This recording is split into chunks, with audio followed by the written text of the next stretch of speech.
Hello and welcome to Trojan Talk. I'm your host, Aaron Taylor. Today we'll be talking about an opera performance taking place later this week here at Troy University. And my guest today, Michael Hicks, a professor here at Troy University, and I guess the coordinator and organizer of this opera we're going to be talking about here. Michael, thanks for joining me here today. Well, thank you for having me.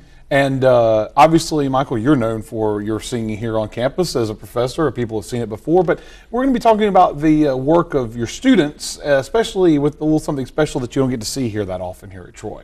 That's correct. This Thursday and Friday at 7 p.m. in Crosby Auditorium, we have a performance of The Flourishing Arts. It's a French Baroque opera. It's composed in 1685 by the composer Charpentier. It is a premiere for Alabama. This is the first time Alabama audiences will see this performance, and the opera itself has only been performed in the United States a handful of times.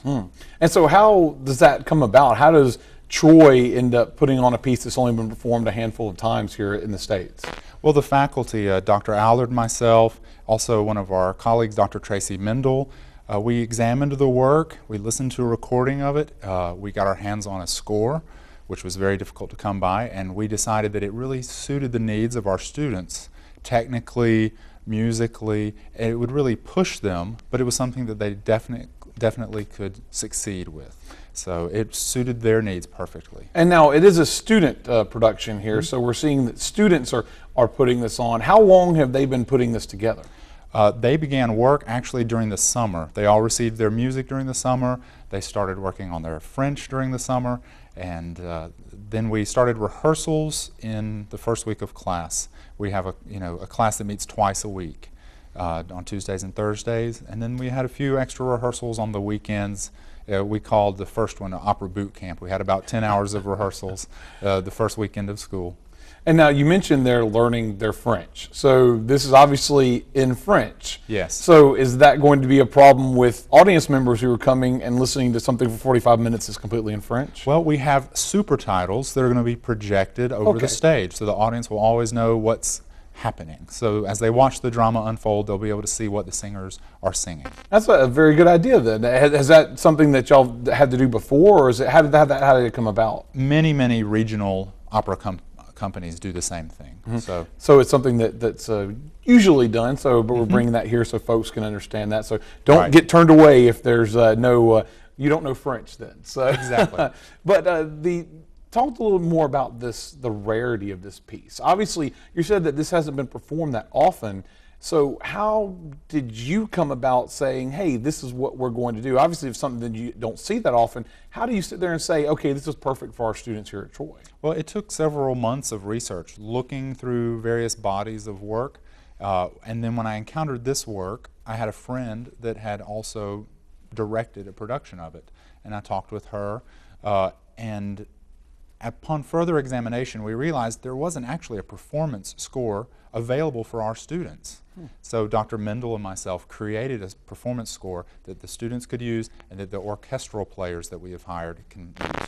Now, there are some professional elements of this as well. You talked about students and you talked about a professional orchestra there. What all, I guess, is involved in putting this together? Obviously, more than just the student performers, right? Yes, there are 18 students in the cast that are singing.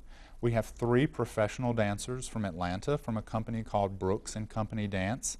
Then we have a professional orchestra with string players coming from Montgomery, Tallahassee, and our own Dr. Robbie Gibson is playing guitar in the orchestra, and Miss Laura Mixon is playing the harpsichord in the orchestra. So this is a full-blown operatic production, not just pieces from an opera. Y'all are doing a full performance then. We're doing a full opera, but it is a chamber opera, so it's not a 3-hour or 4-hour concert event, but it's 45 minutes. So it's suitable for first-time opera goers. Obviously, and that's what I was going to ask, is if someone has never seen an opera before, obviously something like this seems like it might be well suited for someone who wants to see their first opera. Yeah, and in many of the visual aspects in the production, we've kind of tried to blend the old and the new. So we have the old aspects. Some for the performers are in period costume with corsets and big, huge dresses, frilly lace. But then the evil character who arrives and wreaks havoc upon the cast. He looks like he has just stepped out of a heavy metal video.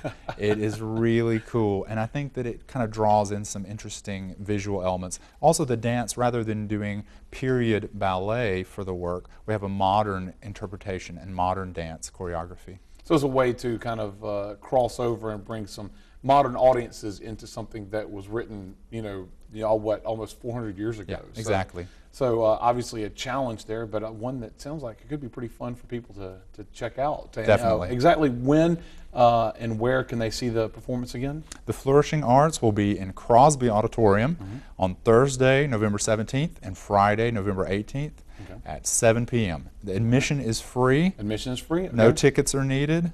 And just come to the door and there'll be plenty of seats. A great opportunity. And obviously, and anyone out there probably are some music fans out there, arts fans out there, but this seems like a good opportunity for someone who is not involved and maybe have never seen opera before to check something out. Exactly. Right here in town. They don't have to go out of town to see it either. Right. So. The students can bring a date. I think might work very well for some guys. A good day, 45-minute date, and then you do something else after that. So, well, good luck with the performance, and obviously it sounds interesting, and hopefully I'll get a chance to check it out myself. So, thanks for joining me today. Great. Thanks a lot.